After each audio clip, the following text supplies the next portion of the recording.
Hi everyone and welcome back to daily vlog number 25. We are almost at the end of the Barcelona vlog series, and on today's video I'm going to be doing a bit of a story time about something that happened here in Barcelona just over a week ago. So some context, I just got my nails done. I was walking back from the nail salon to my apartment and then something happened.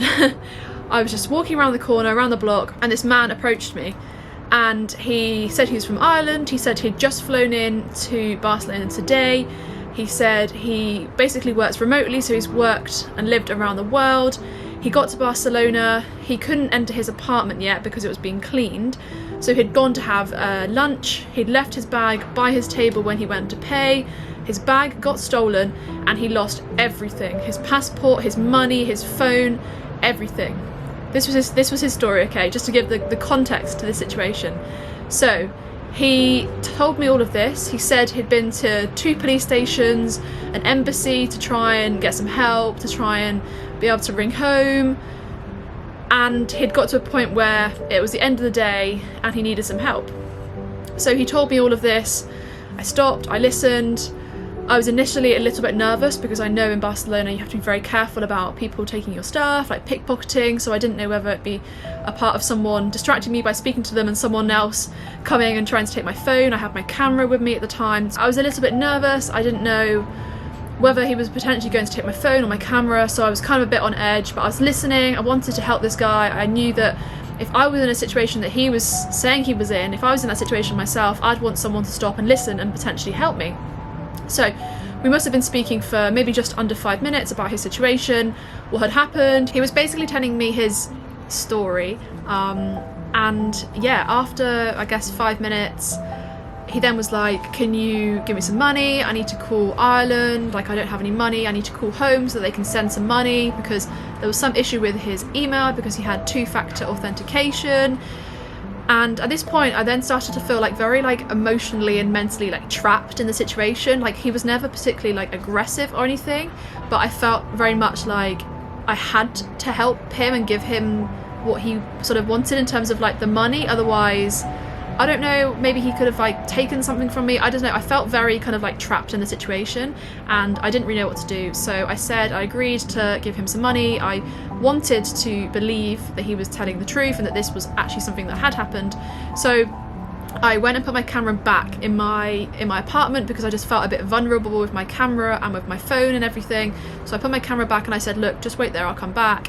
And I did. I put the camera in my room, I did come back and I got my card and I went to an ATM, and I had initially said like I can give 10 euros. I thought that would have been like enough and just a really nice thing that I could do. And then he was like, no, like can you do 20? And at this point I was like, I was so stuck in it, I just didn't really know what to do. So I just said okay, 20. He explained that it costs like 2 euros a minute to ring Ireland, and I did to an extent believe that, so yeah, so I went to the ATM, got 20 euros out. It then cost me €3.95 to get the money out, which was really annoying. So I spent almost 25 euros trying to help this guy. And then as soon as I gave him the money, he kind of didn't really seem that appreciative, and then he kind of left, and that was it. And I just was left feeling like, did I do the right thing? I rang my dad and I explained the situation, and he said I did the right thing, that it was good that I helped him, and I really want to still believe that this is true and that actually it did happen, but I have a feeling that I've just lost 25 euros. He did say to me, he was like, I'll pay you back, PayPal me, here's my email address. So I did, I requested the money back on PayPal, but to this day I haven't heard anything back. And actually, funny enough, last week, so about a week after it happened, I was actually walking to the flamenco show and I saw him walking in the street, and I was in 2 minds whether to approach him and ask him whether I could have my money back because he said he'd pay me back, or to just leave the situation. And there was a part in me, I was like, I can't leave the situation, I'm gonna go and speak to him. So I ran back and I spoke to him, and he was like, oh, the money hasn't still come in yet or something. I think he was making up an excuse and essentially didn't seem very grateful again that I had helped him, and his attitude was just like, probably wanted to just walk away and just like ignore me essentially. So I'm glad I went up to him and asked about it, but I feel like I'm not going to get my money back at all. And I just wanted to basically speak about this, just to ask if any of you have been in a similar situation where you've been potentially scammed, or you've tried to help someone, you're not quite sure if they're telling the truth. I always personally try and see like the the truth when people approach needing help and things like that. Like I said before, if I was in a situation where I needed help when I was like abroad or like traveling a different country, I'd want people to help me, so that's why I wanted to help him. But I do think I was potentially scammed, as I don't think I'm getting my money back.